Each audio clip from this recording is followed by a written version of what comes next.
Hi friends, welcome to my channel. So today I'm going to talk about how a DevOps interview can be cracked and what are the basic questions an interviewer will ask, and you want to understand how far you are into that current DevOps role which they are looking it for. So coming to that one, first point they will look forward is what are is explain your day-to-day activities. That means when the day started, what are the activities you are doing it. Like for example, when you started, you have your calls and you have your meetings will be started, and the project discussion will be happen.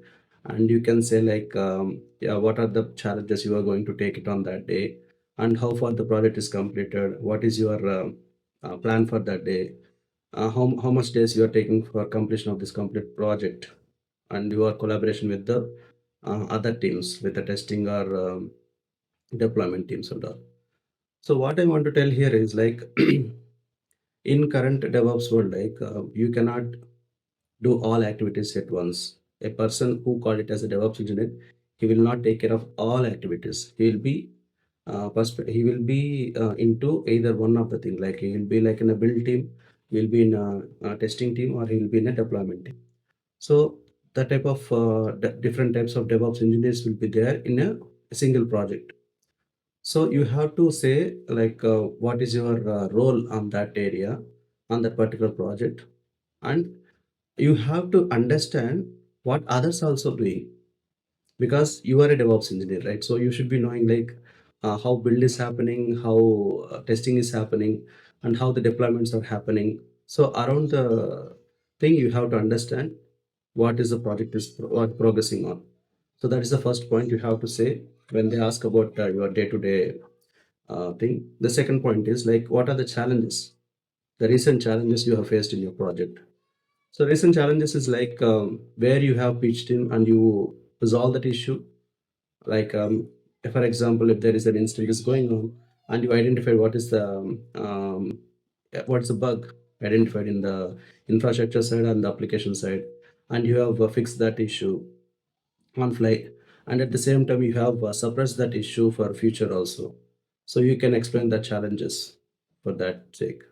The third point is the if you feel like any repeated issues are happening or repeated incidents are happening, and what are the automations you have implemented for that, so that people look for how you are using your development knowledge Python or shell scripting to implement an automation, and how you are able to solve it, and how you are able to automate on either it in a on-prem or cloud. So these are the main three questions they will ask. And the end, I want to say um, the last question will be finally they will look for what you want to become after 5 years. Currently, if you are in a junior level, what is your view, what is your vision for last next 5 years? So they will look forward how broad you are thinking, how you want to make yourself for the last next 5 years. So these and all they will test you as a professional wise, and the personal sake also they will think about your attitude, and they will think about your the way of taking the questions, way of answering the questions. Everything they will cover in these three questions. So I want to summarize this again. The first question is explain the day-to-day activities. The second one is explain the recent challenges you have faced on it.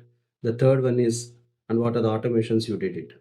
And at the end, they will ask you if you have any questions on that, and think about it. And I mean, when you're going for an interview for tomorrow, think about it and revise what you're going to ask.